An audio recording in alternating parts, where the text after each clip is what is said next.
It's time to eat. What are you hungry for? Sit down and get ready to consume an abundance of fantasy football knowledge from Ross Tucker and Joe Dolan. Feed me now. I'm starving. On the Fantasy Feast Eatin' Podcast.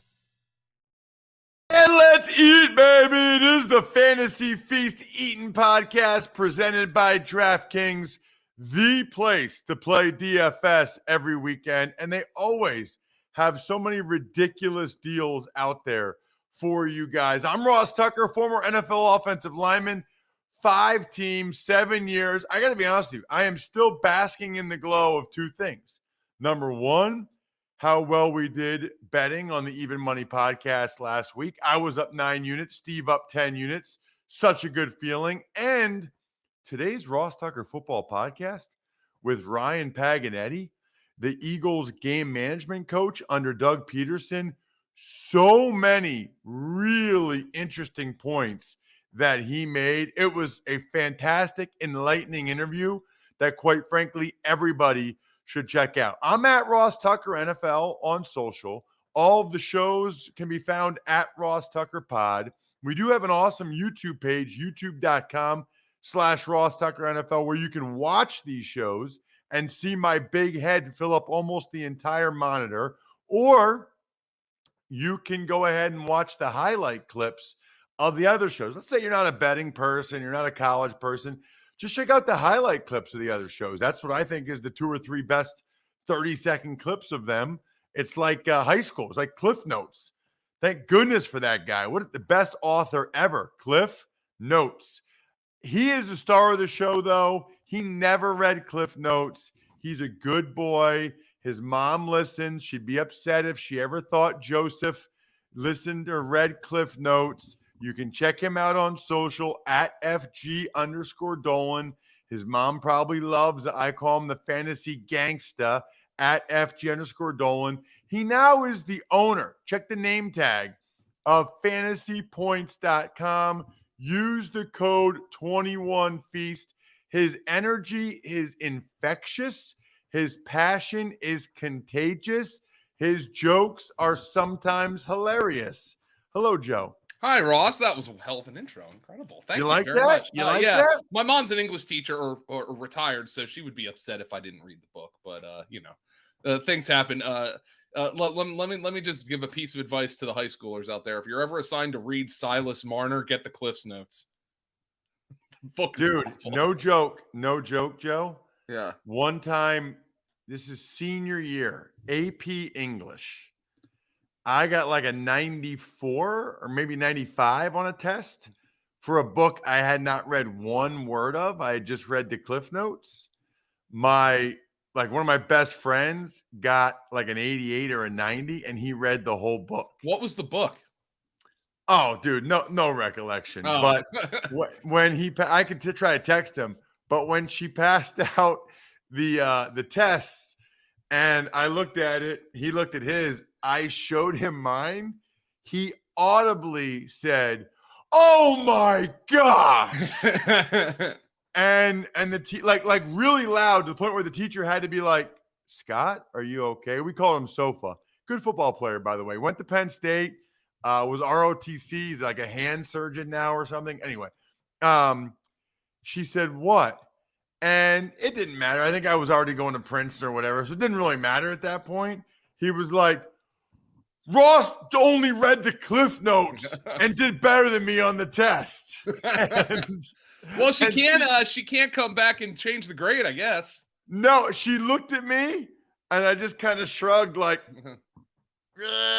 which was a really dumb thing, because then after that she would try to make it so that there were like non-Cliff Notes questions, on the test, which bothered you ruined it for everybody else, Ross.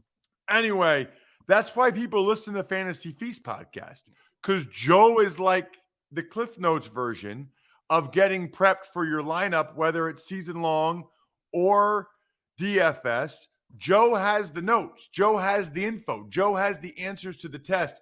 Let's start with the Cardinals and the Packers, Joe. Thursday night. Of course, everybody knows we do 2 episodes every week of this show. Thursday night during the season, we've got wide receiver issues, Joe. for the Packers. Both Allen Lazard, Davante Adams, both on the COVID list.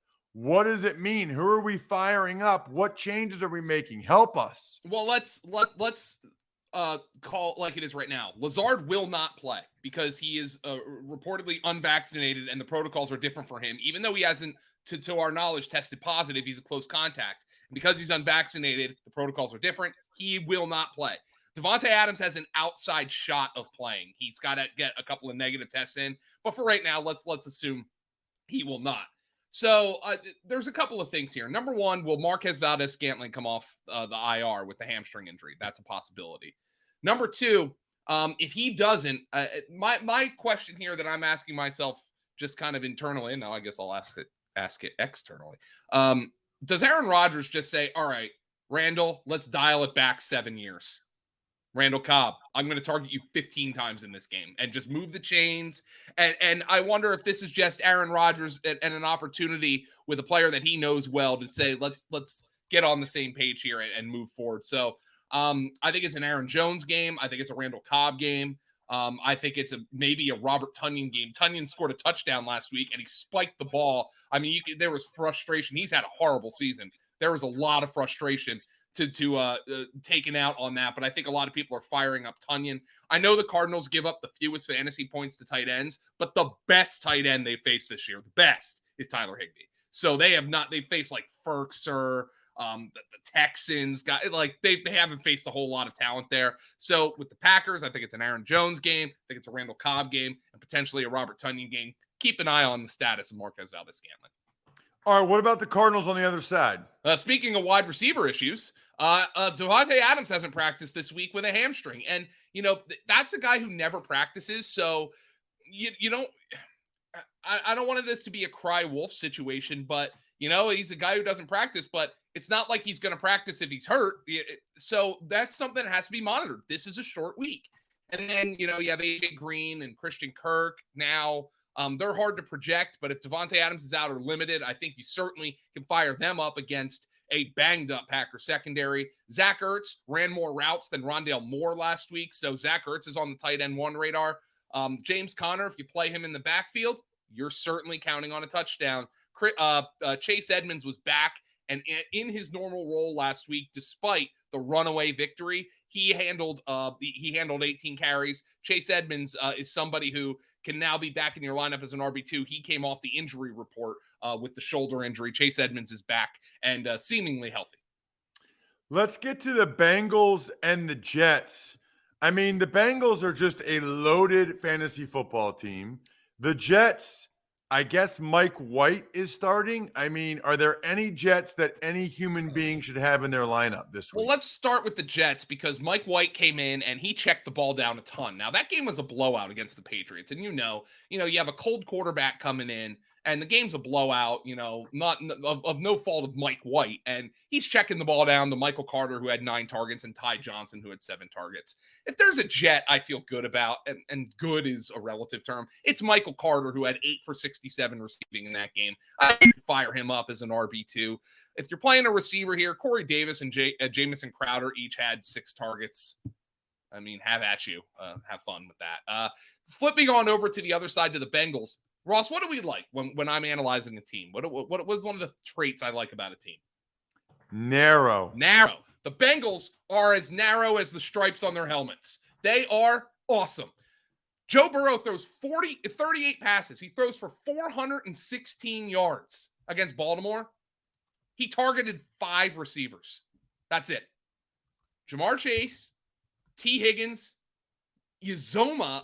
As a matter of fact, Uzomah, he's putting a pronunciation for his name up this week. I'm trying to make sure I'm saying this right. Uzomah.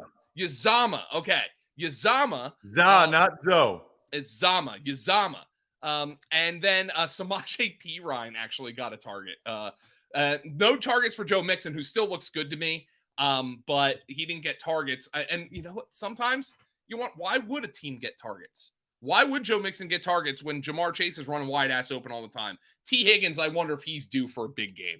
15 targets last week. He caught just 7 of them, but he was targeted 15 times. I wonder if he's due for a big game. I love the Bengals. The guy you're making a decision on every week when it comes to the Bengals is Tyler Boyd, who just hasn't, with the ascension of Chase and the return of Higgins to the lineup and Mixon looking good, Tyler Boyd's been kind of on the outs here for a little bit. He's still kind of a wide receiver 3 because of the target volume, but obviously you're playing Chase, you're playing Higgins, you're playing Mixon. I think it's a great week for Joe Burrow.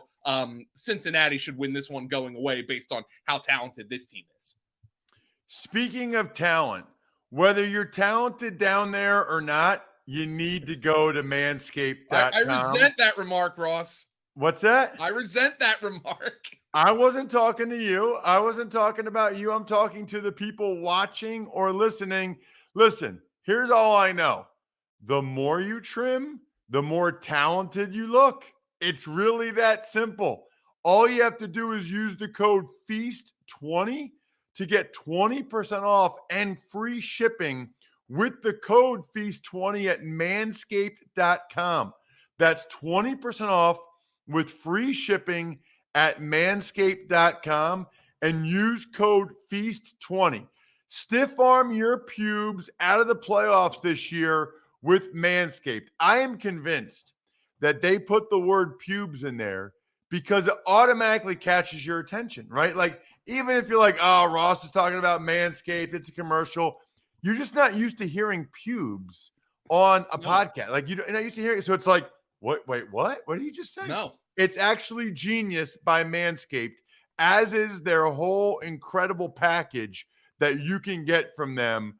I mean, the Performance Package 4.0, the boxers, the travel bag, Feast20, manscaped.com. Let's talk Titans and Colts, Joe. All right, let's do it.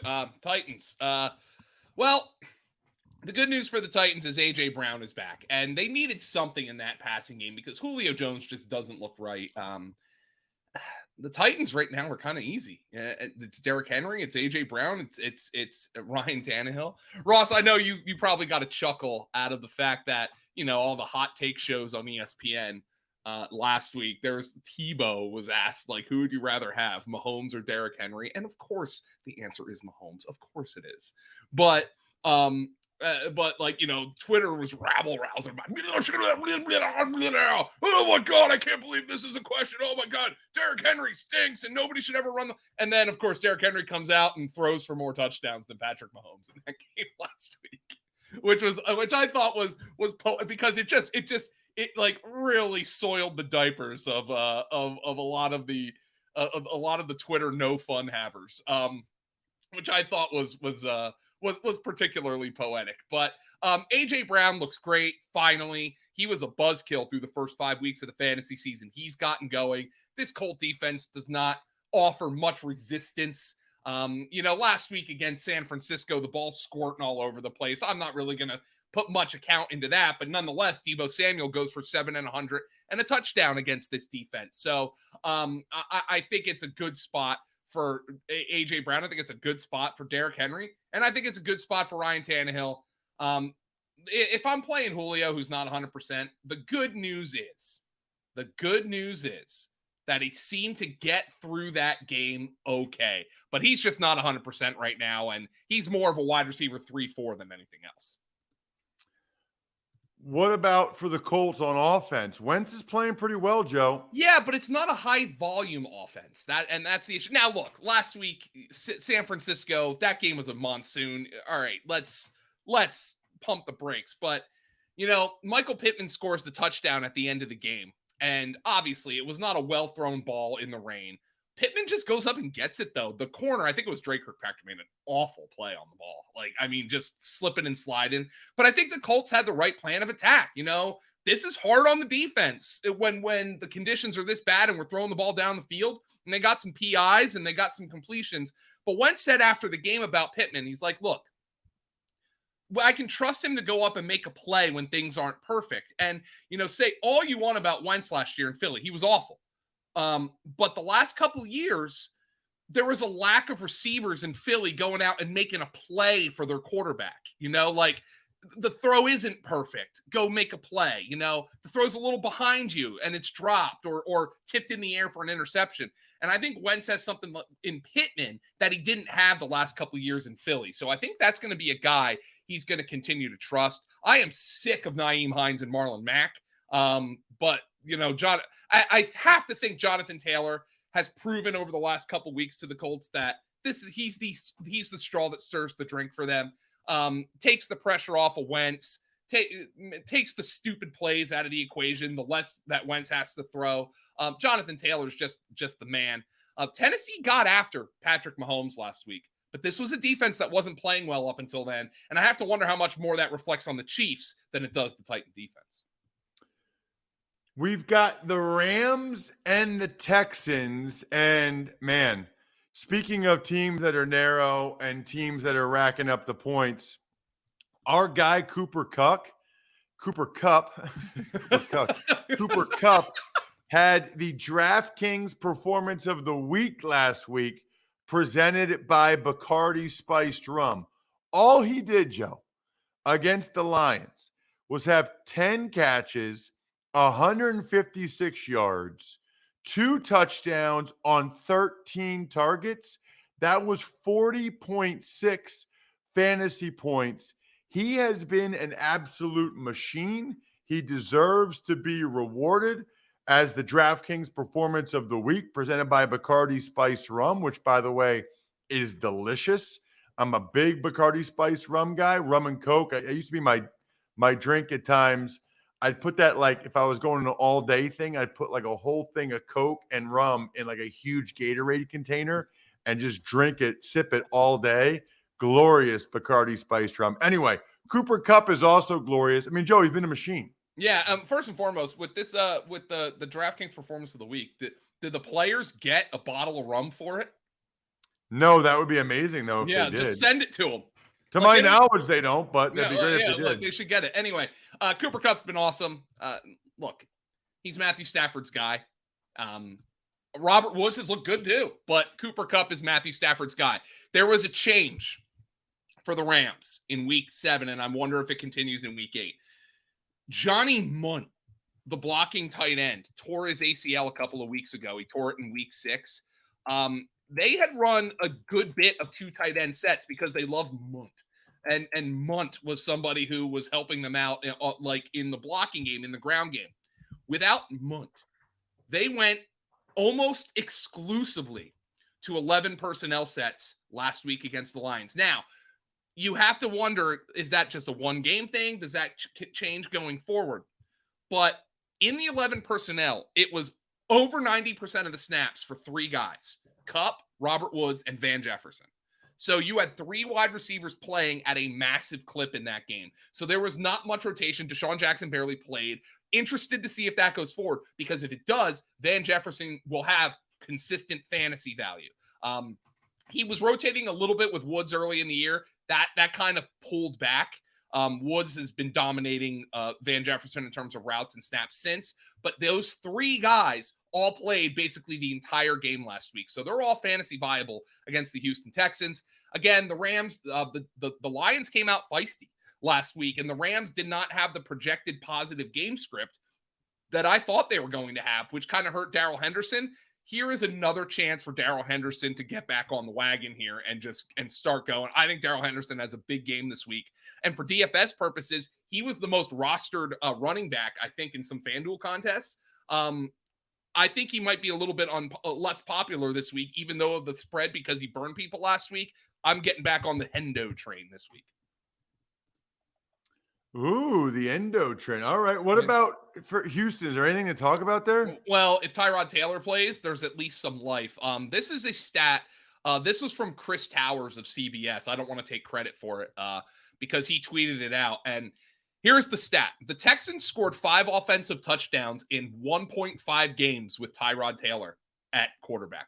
So 5 in 1.5 games. Now, I know they played Jacksonville in week 1, but that's beyond the point. They've scored 4 offensive touchdowns in 5.5 games with Davis Mills, okay? For a bad team, you normally just stick with the young guy. But Davis Mills is a project right now. If Tyrod Taylor's back, this offense is going to at least have some sort of life. But here, just to show you how futile Davis Mills' Texan offense has been. Again, there's not a lot of talent, but in 5 games with Mills as starter, Texan skill position players have combined for 8 performances of 10 or more fantasy points. One of those guys is no longer on the team in Anthony Miller. So of guys still on the team, there were 7 of those. 2 in 5 games from Brandon Cooks, 2 in 5 games from David Johnson, and then it was Chris Moore, Chris Conley, and Mark Ingram each had 1 apiece. I mean, just a completely futile offense. If there's a guy you're playing here from even if Tyrod plays, if there's a guy you're playing here, it's Brandon Cooks. I mean, but Tyrod helps that. Maybe things change if Tyrod plays. But right now, the Texans, everybody knows that this is a fantasy wasteland. Steelers at the Browns. Steelers off the bye, and we saw the Browns without a bunch of their dudes. It was D'Ernest Johnson time. Yeah, D'Ernest Johnson looked really good, but it looks like Nick Chubb's going to play this week. So we'll see if D'Ernest Johnson gets in a rotation like Kareem Hunt. Johnson looked great, but I feel like they are going to have to, because this receiving corps is so banged up. Donovan Peoples-Jones, who we talked about on last week's podcast as a fill-in guy, he gets hurt in pregame warmups basically after lineup lock. So a lot of people, including me, had to eat a 0 on Donovan Peoples-Jones. He's probably not going to play. Odell Beckham is not healthy. So I think Jarvis Landry is a very important player for this Browns team going forward. I consider him a wide receiver 3. Whether it's Case Keenum or Baker Mayfield out there, I think Landry's a very important player. Now, he was a guy who was in and out of the lineup getting dinged up. So right now, this is a Browns team that is in a world of hurt. I think D'Ernest Johnson might be a flex play, but I think Nick Chubb is going to get the ball a ton this week against the Pittsburgh Steelers. I love it. I love Chubb. What about the Steelers on offense? They're starting to become more of a narrow fantasy team with Juju Smith-Schuster out for the year. By the way, in their last game, the Steelers played the Seahawks on Sunday Night Football. James Washington got some run, but the guy who was predominantly their slot receiver was Ray McLeod. But he only had 2 targets, not necessarily a fantasy option, but I just want to throw that out there. Najee Harris is obviously only DeAndre Swift has more catches among running backs, and he's played 1 more game than Najee Harris. So obviously you're playing Najee Harris. Ben Roethlisberger says he's feeling good coming off the bye. You guys know he's not a fantasy option. Like he's just, he has no rushing upside. The arm strength is not there, but I started to think he looked a little bit more functional the last couple weeks, and that's good. And he has a week of rest. Deontay Johnson and Chase Claypool are going to be heavy target hounds in this game, which with a preference to Johnson for me, because he gets the more high volume, shorter area targets, which are easier for Ben to drive out there. But the one thing that I want you to watch, because the tight end position has been a wasteland for fantasy, Pat Freiermuth, 7 targets, 7 catches, 58 yards against Seattle in week 6. Eric Ebron, 2 targets, 2 catches for 10 yards. I wonder if Pat Freiermuth is emerging here as the number 1 tight end for the Pittsburgh Steelers. Yeah, I mean, it's pretty clear. I think he is. Let's get to the Eagles and the Lions, Joe. Well, the Eagles, I thought they had to do a lot of mirror searching, soul searching over the bye. If they hadn't done that, the media is forcing them to this week. I mean, because they are getting crushed. I mean, Derek Carr completes over 90% of his passes. I think the stat from Reuben Frank, who always digs up the most obscure stats, was like the Eagles in like their first like 70 seasons of existence, or however long they've been around, allowed like 5 quarterbacks to complete 80% of their passes. And now they've done it 4 times in their last 5 games. The Eagles completion percentage allowed this year is 74.4%. If that number sounds familiar, that's because that was the number Drew Brees had when he set the NFL record for completion percentage. So the Eagles are preventing big plays at the expense of literally everything. They're not giving up big plays, but at the expense of everything else, they're giving up dink and dunk all over the field, no challenges whatsoever. So here's the bad news for the Eagles. All the Lions can do is dink and dunk. DeAndre Swift, TJ Hawkinson, those are their 2 best offensive players, and you're a defense that encourages the dink and dunk. If things don't change, DeAndre Swift and TJ Hawkinson are going to get peppered with targets in this game from Jared Goff. I mean, that's the case every week, But this week, I mean, that is what the Eagles allow you to do. The problem is their linebackers can't tackle. So these guys are picking up chunk yardage. The Eagles just don't have the personnel to run the defense they are running right now. And it is a huge problem. What about the Eagles offensively against Detroit? Well, let me throw this out there. I don't want people to panic because Jalen Hurts has been a fantasy MVP. He's like the overall quarterback 2 in total fantasy points, quarterback 3 or 4 in fantasy points per game. But like 40% of that production, a ridiculous amount of that production has come in the fourth quarter this year, which means the Eagles they're 2-5, so they're playing from behind, and then defenses are calling off the dogs. Jalen Hurts is racking up garbage time points. He has not been awful, but he hasn't been good. His best game of the season, or from an on-field perspective, and actually it might have been from a fantasy perspective too, but from an on-field perspective was week 1. He has not touched that since. I am just throwing this out there for people to prepare because he's probably been one of your 2 or 3 best fantasy players, if not your best. There is an outside chance that if the Eagles lose this game to Lions, and look at how the Eagles have played, they can lose this game. There is a chance Jalen Hurts gets benched. And I would be putting my head in the sand if I didn't acknowledge that. They traded Joe Flacco this week. So Gardner Minshew's now the 2. Gardner Minshew's had some good snaps in the NFL. I'm not trying to tell you that he's going to be their franchise quarterback. I think the best chance for the Eagles to have that on their roster is Hurts. But they have now cleared the way for Minshew to be the number 2 after trading away Joe Flacco. If Jalen Hurts doesn't look good this week against Detroit, look out, because the dogs are already out. Nobody's happy. You know Dave Spadaro, our boy Spuds, he's yelling, ranting and raving on the radio about it. Like, I mean, this is not pretty right now for the Eagles. And for me, who I push Jalen Hurts, I said on a preseason podcast that if he starts 17 games, he's going to be a top 5 fantasy quarterback. I stand by that because he started 7 and he's a top 3 fantasy quarterback right now. But the caveat was if he starts 17 games. And right now, I don't have a whole lot of confidence that's going to be the case here for Jalen Hurts. But on top of that, Miles Sanders is probably going to miss this week with the ankle injury.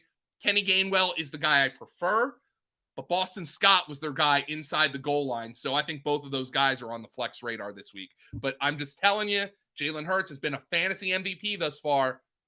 If he doesn't look good, if you have Jalen Hurts as your fantasy quarterback, you better root for him to light it up this week against Detroit. Because if not, oh boy, are the dogs coming. Very curious about the Niners and the Bears. While we're recording this, Joe, it looks like Khalil Mack will not play for the Bears in this contest. Well, that's good news for Jimmy Garoppolo. And hopefully the weather's better for Jimmy Garoppolo because that ball was squirting and squirming all over the field for Garoppolo. The Bears are really in limbo here because this is a team that should be a seller.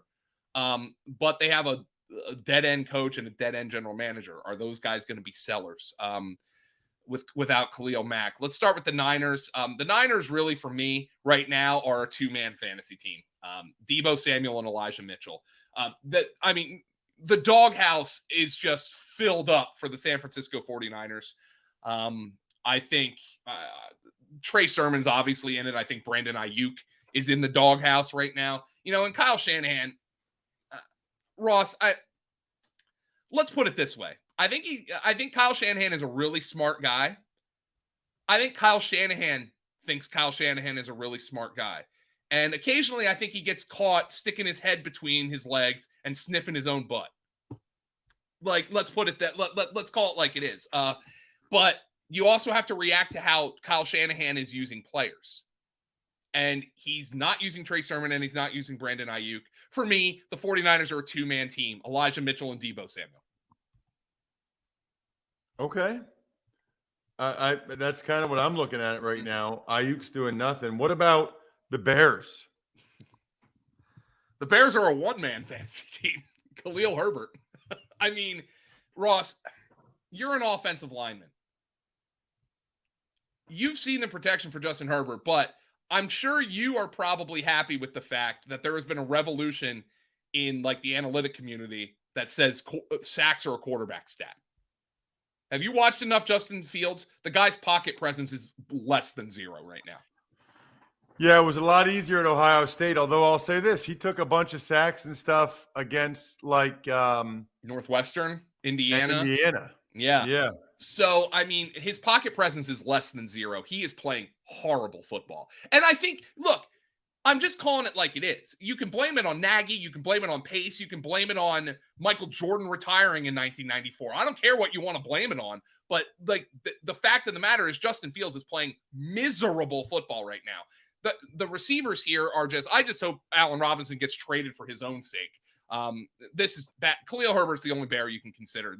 I started Justin Fields last week, and I honestly can't believe I did it. Like, they're going to have to throw, and like, it took them until like the last drive to even get positive fantasy points. I mean, it is horrible right now for the Chicago Bears. Let's keep it moving and get to Carolina and Atlanta. By the way, while we're talking, David Tepper and the Carolina Panthers, it came out that they are not going to trade for Deshaun Watson before the trade deadline. They might have interest in the offseason, but not before the trade deadline, primarily because Deshaun Watson has yet to waive his no-trade clause for Carolina. Yeah. I think it's interesting. A kid from Georgia who went to Clemson is happy to go to the Dolphins, but he doesn't want to go to the Carolina Panthers. I'm not sure. I don't know. I totally understand that. I do know this. Overcoming the odds, rewriting the playbook, delivering under pressure. The MVPs of small business lead their teams to victory all year long. Visa is proud to provide playmakers everywhere with more tools to help grow their business and help them achieve even greater success. Because the more people we can empower, the more we all win. Visa, it's a network working for everyone. What do you got on Carolina and Atlanta, Joe? How about Kyle Pitts? He's a freak, dude. Yeah. He's a tight end in name only. Well, let's honestly ask this question, and I know it got off to a slow start. How many tight ends would you be more confident in starting than Kyle Pitts right now? I'm struggling to come up with more than two. And those two I'm not even sure about because Travis Kelce's dinged up and Mark Andrews, is now playing in an offense that has Hollywood Brown and Rashad Bateman in it.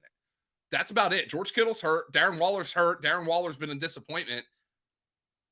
It's not many. Kyle Pitts might be tight end one for me right now. Like it's that good. And Matt Ryan is kind of seeing a revitalization. He's throwing the ball down the field. I actually like Matt Ryan a lot as a streaming quarterback option this week. I mean, it's a good matchup.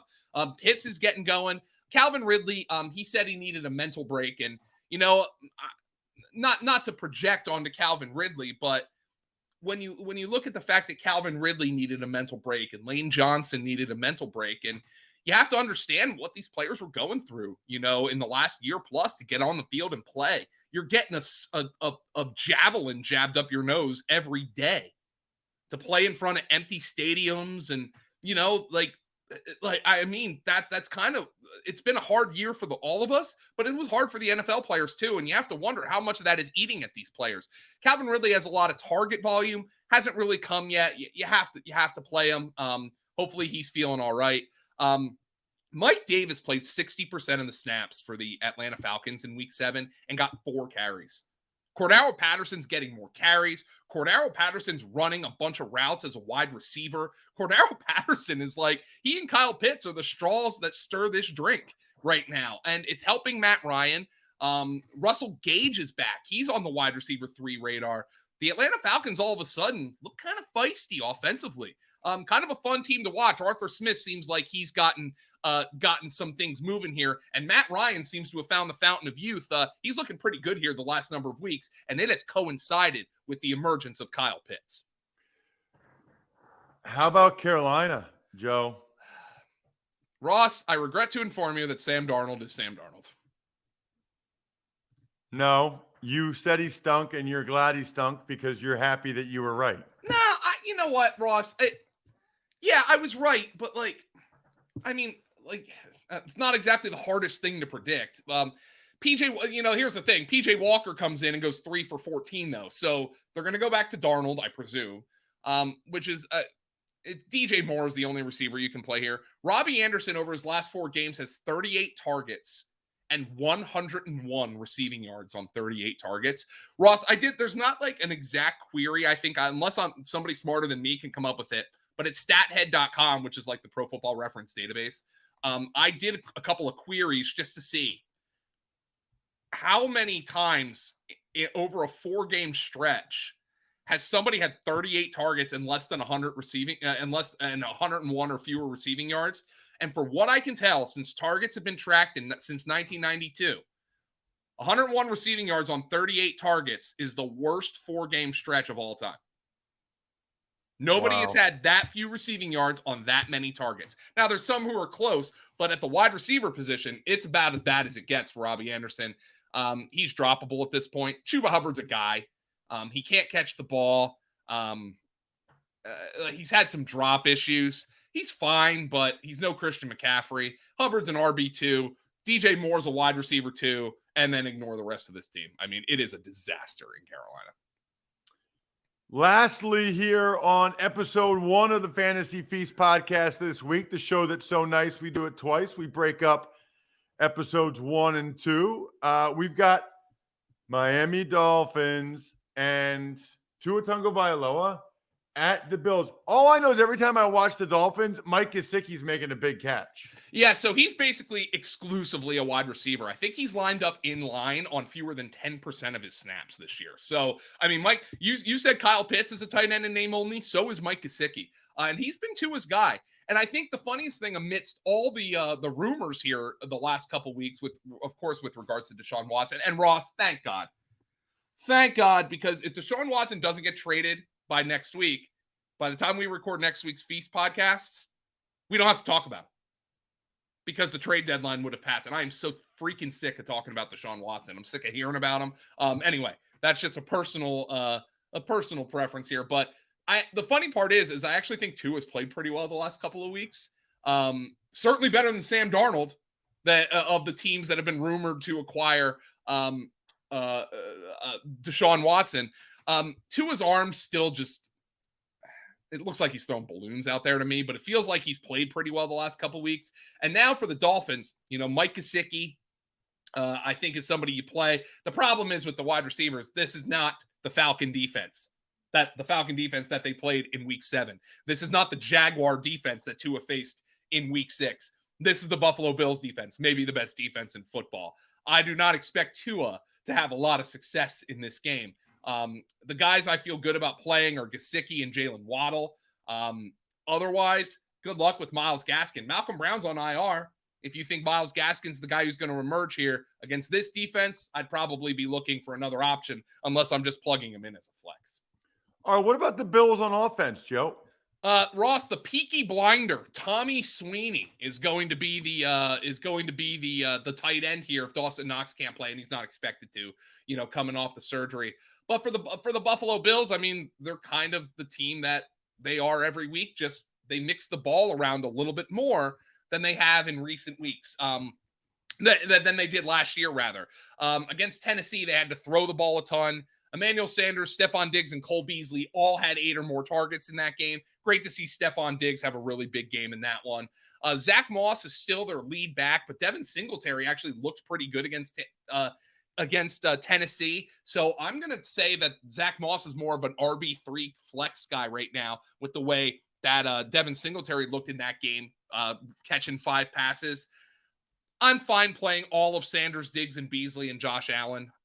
It's just a passing offense that is once again taking off. Josh Allen is probably, given the state of Mahomes, the best quarterback in the NFL right now. 1 down, 1 to go. We still got to get to the Sunday late games as well as the Sunday nighter and the Monday nighter on episode 2 of the Fantasy Feast podcast.